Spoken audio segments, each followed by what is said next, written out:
Hello everybody, it's your boy N here. I'm coming at you guys with another YouTube video. Now, a lot of people were not happy with my take on the dev stream, and the fact that I said Ancestor modules are probably the worst slash craziest thing to happen to this game.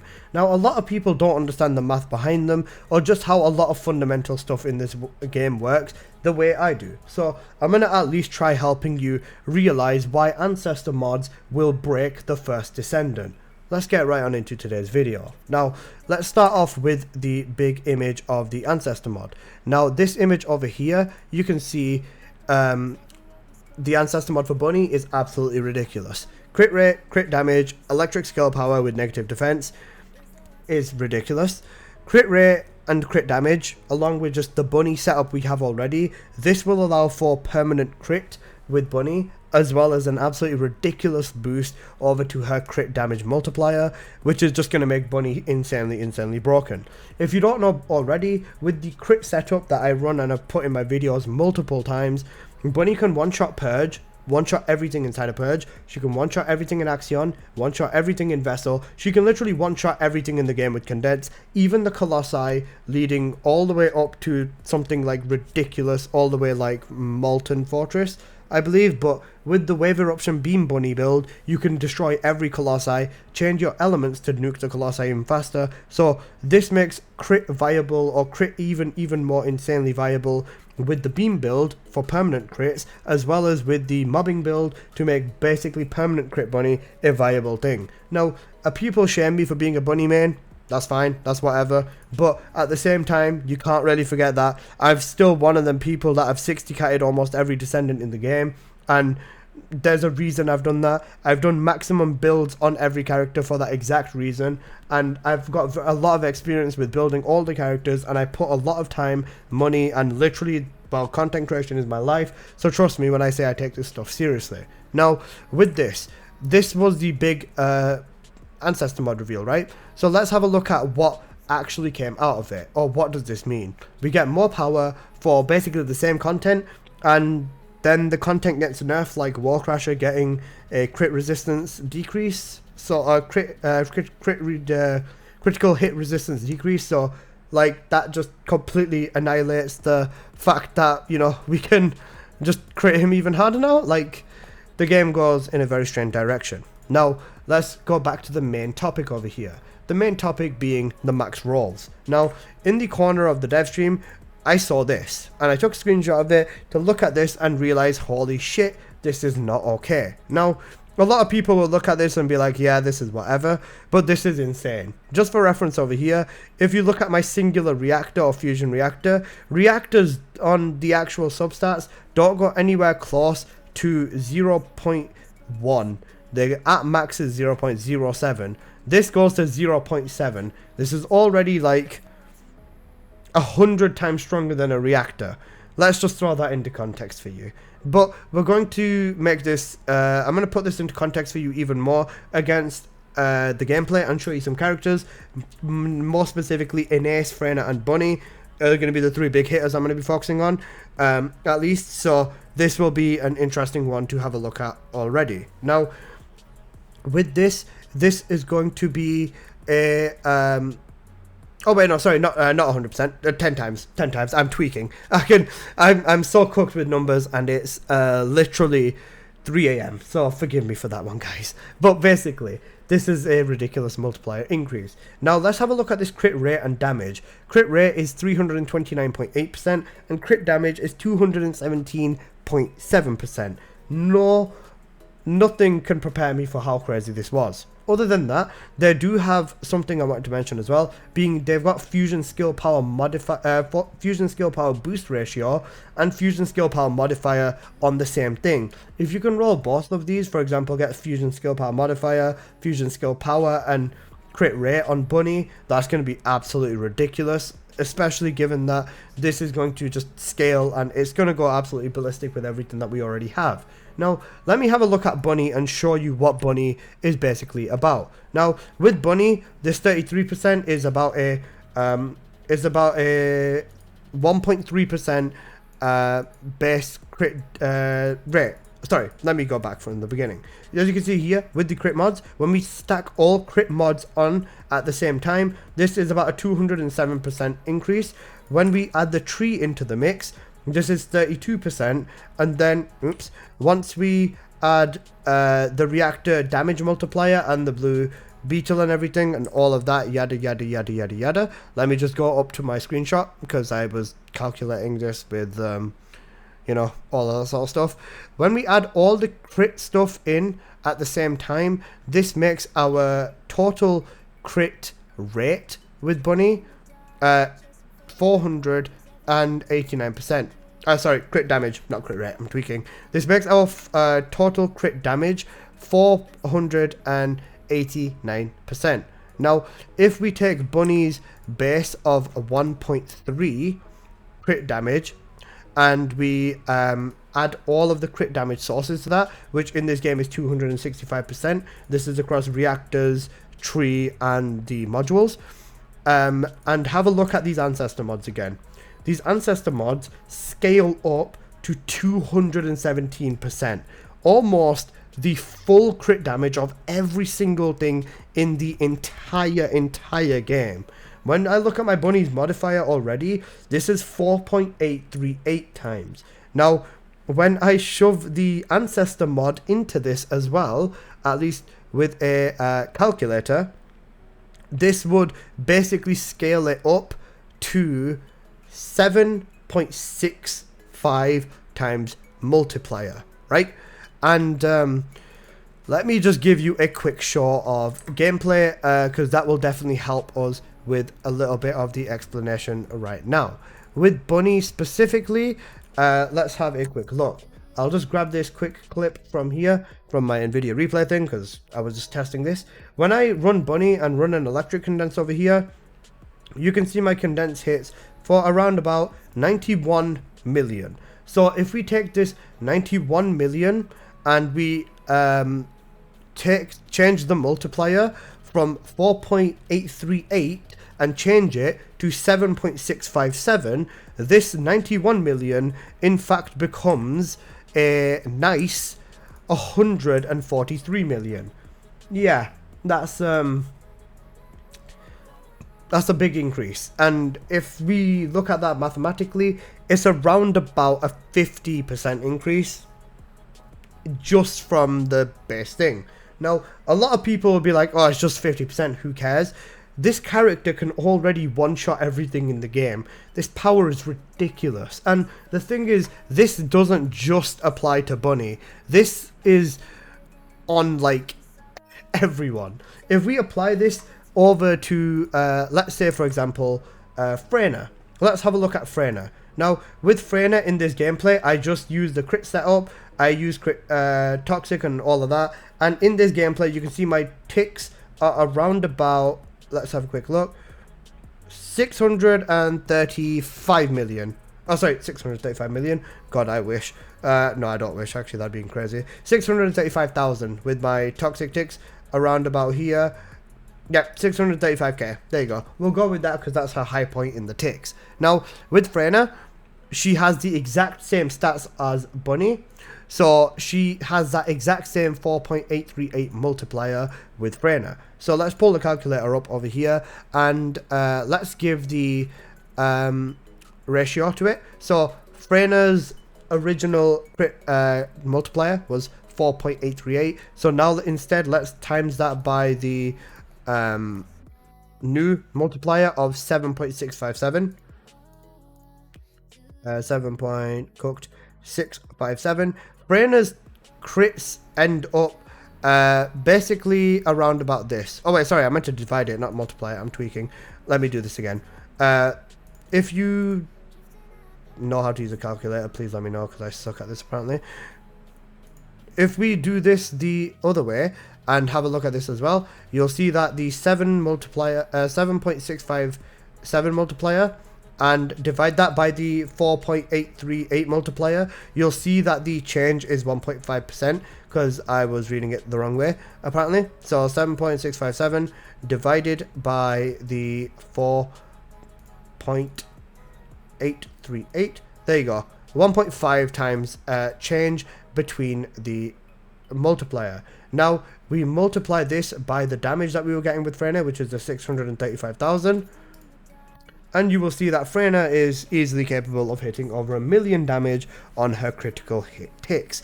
This would be a rough estimate, specifically on Freyja's crit damage. Now the other big thing about the Freyja stuff is her crit rate. Now Freyja, we know, has a 5% crit rate, and in this instance we're going to apply the same formula and same everything over to Freyja.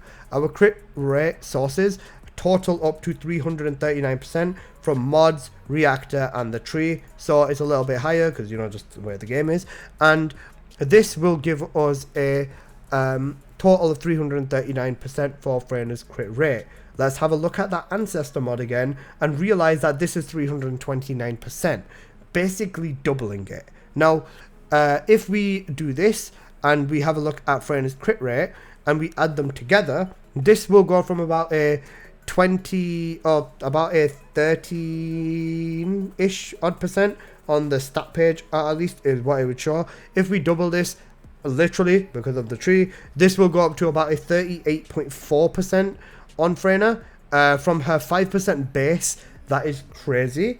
And as you can see here, we already established that 7 times multiplier is going to make her damage hit over 1 million. She'll be doing that at a 40% crit rate. Just for reference, Bunny, with the condense / crit build we use now, is around about 40%. It's about 45 to 48%. So Freyja is going to basically be hitting very similar to Bunny. However, with Bunny, you have to realize that Bunny has one instance of damage. It's whenever her lightning ring ticks, her first ability hits, or her condense procs.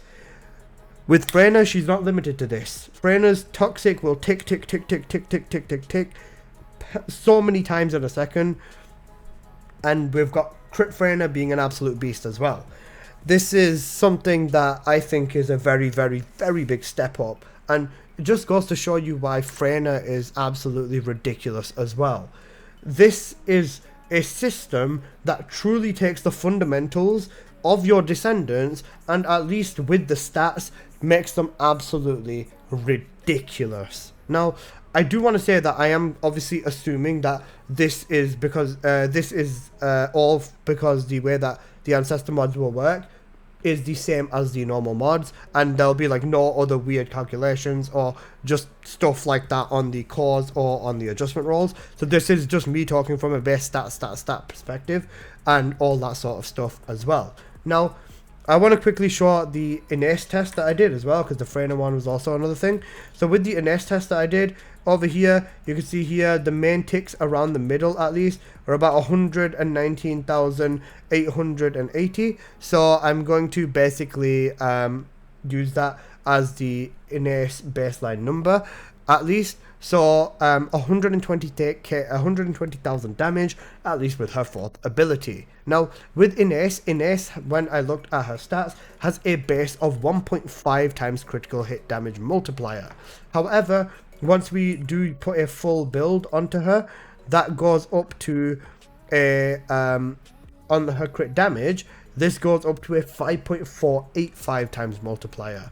Now with Inés as well, specifically, once we go through all of the calculation mumbo jumbo and all of that sort of stuff, you essentially end up putting Inés in a position where, with the Ancestor mod as well as the full build, this basically gets increased by, again, around about 217% on here. After the calculation, that goes from a 5.485% multiplier up to a 8.73 multiplier on Inés. Now with Inés, her damage, let's have a look at what happens to that. With Inés, her damage goes from around about 120,000 damage as it was before, up to about 191,000. Now that doesn't sound like a staggering difference, but bear in mind, this does not include the fact that I'm only using 2 stats on the I'm only using 1 stat on the reactor, or sorry, on the Ancestor mod. I'm only using the crit damage to basically push this. This is in not including the fact that Inés wouldn't even need the crit rate, or not even need the tech, or like I said, the tech and all the other multipliers and stuff like that from the beginning are not even included in the calculation, because I just don't even know whether they'd bloody work or what. Math is really not my thing, but I'm trying to make an effort here to make you at least understand that this entire system is just not a good call. Now, like I said, up to 120 up to about 190 is about a 50-60k damage increase, which again is about half your damage, still a 50% increase. Basically across the roster, majority of the Descendants are going to get a massive increase. Now, a lot of people will look at me and be like, yeah, let's say you're just yapping, you're an idiot, blah blah blah blah blah, and a lot of people need this sort of power buff. But you need to remember, with a full Descendant setup, with a 10 catalyst or a 12 catalyst build, a double gold power mod, a full tree, double gold reactor, max stat external components and cores, where basically majority of the people should be aiming if they are not already. This power is absolutely ridiculous. 400% do not require any of this. Axiom Planes barely requires any of this. And hell, even Void Vessel doesn't require any of this. All the content in the game we've currently got, we already absolutely nuke. So, the fact that we basically only got one new dungeon along with this really it just hit me that night, and I realized that the developers are not going to really take this game seriously. I understand they've got a lot of things that they want to be focusing on / working on, but to me this game is genuinely suffering massively because of it. Now, I just want to say another thing as well, because leaderboards are a very prominent thing in this game too, and the funny truth about the leaderboard is that with the Ancestor mods, someone with absolutely no experience can top the leaderboard just because they got lucky. And there's absolutely an element of RNG, which is something that they are counterintuitively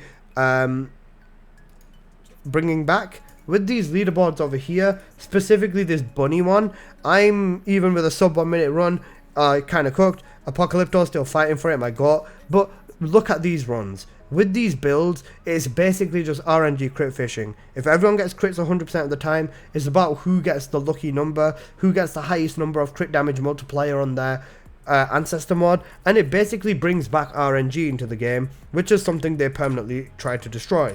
The biggest thing about that was the reactor RNG and the external component RNG. If you don't know what I'm talking about, until like a few months ago, you weren't even able to upgrade your reactor comps or your external components. And even with this, you'd get your 2 random stats, they'd be whatever color, and you'd live with them unless you farmed the double golds. If you farmed the double golds, you'd never get the max stat anyways, just because, well, the chances of that were basically very low to impossible.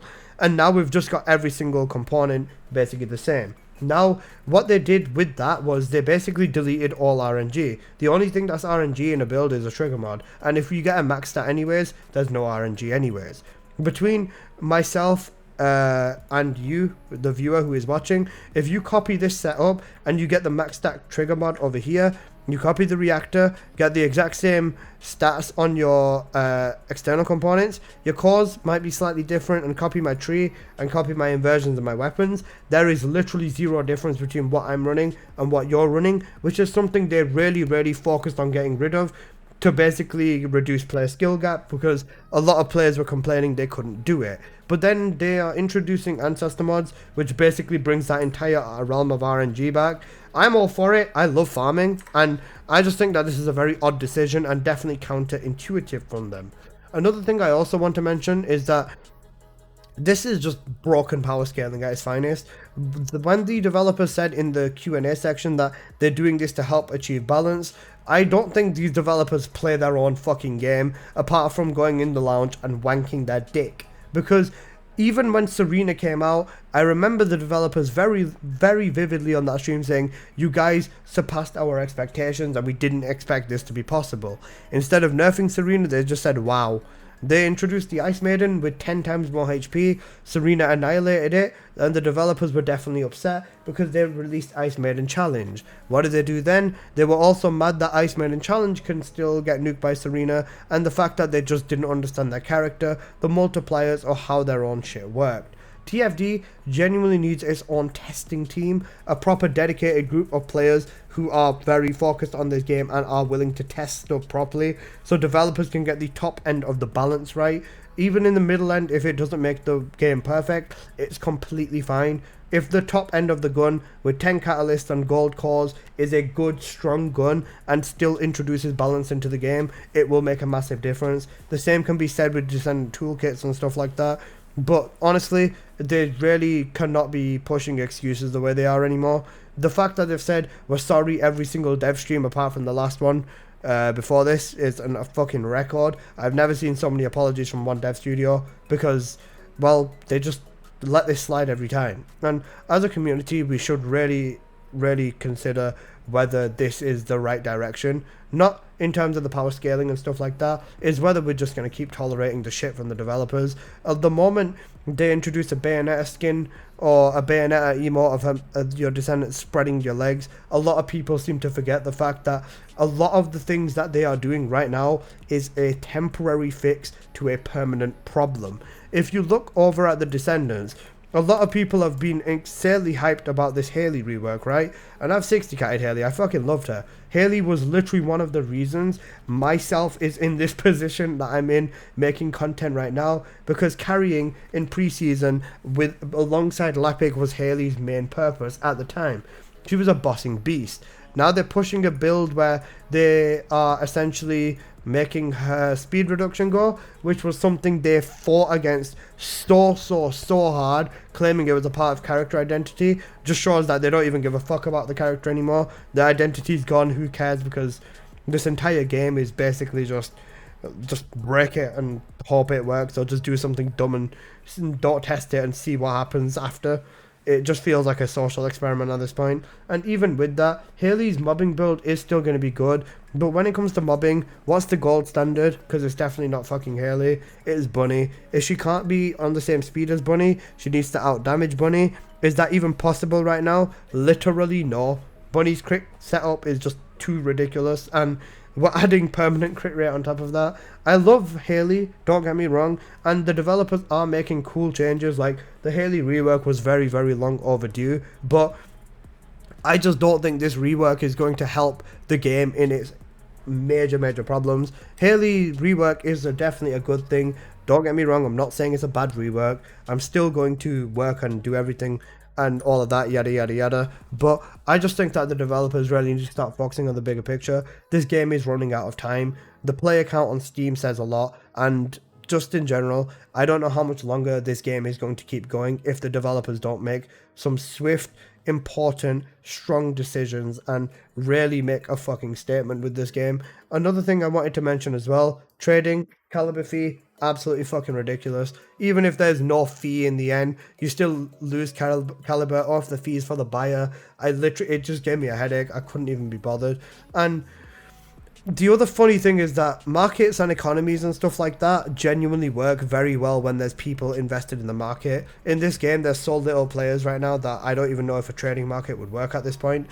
And another thing is the fact that because there's no market, extreme inflation would be kicking in. So who wants to buy my God Roll Bunny ribbon for 15,000 caliber or something like that, you know, it's not very good. It'll be inflated as hell because there'll be very little people to contest the market and stuff like that. There's a lot of things that go into an economy, and honestly, Nexon, if you just allowed us to trade absolutely flipping everything, it would have been so much better. If we could trade comps, reactors, weapon parts, hell, even fully built weapons, maybe, if you wanted to be crazy, include normal Descendant parts as well as ultimate Descendant parts, that would have been a very big step up. I've got myself here over like hundreds of parts I would just graciously give away to new players. I can give them 193 Lepic parts, or 400 ATAM sets, or 800 Serena sets, or, you know, just loads of things in my inventory that I just don't need. I can give them all a Smithereens blueprint if needed, or 200 bunny cords, so on and so forth. And then hell, if you really wanted to make a market that would have gone wild, add skin trading into the game. That's just my personal take. I would have loved to see skin trading, and I would have been an absolute whale for it. But Nexon, I feel like you've personally just missed out too many times when it comes to the opportunities you've had. The dev stream was going amazing, and people were even for the most part, excited about Ancestor mods. This probably still are. But the moment you sent the fact that, or said the fact that there'll be a caliber trading fee, I'm sure watching the color drain from your faces as you saw L's in the chat, and the fact that people weren't happy with your ridiculous decision. No idea who got that approved, but they should definitely get fired. But yeah, that's just my problems with what's going on right now and why I think that Ancestor mods are a problem, and just a little bit of a talk about everything else. I know it's a long video, I know it's this, I know it's that, but at the same time, I've said my stuff, and this is just something I wanted to remember or make you realize before this stuff goes live. Even Descendants with 5% crits will have viable crit builds. So crit build is possible on everyone. Non-crit builds will get buffed to the moon and back, but they'll still never be as strong as crit builds. And the developers think that there's balance in this game. That's all from me, good for today. Just have a quick think about that one. See you in the next one. Peace.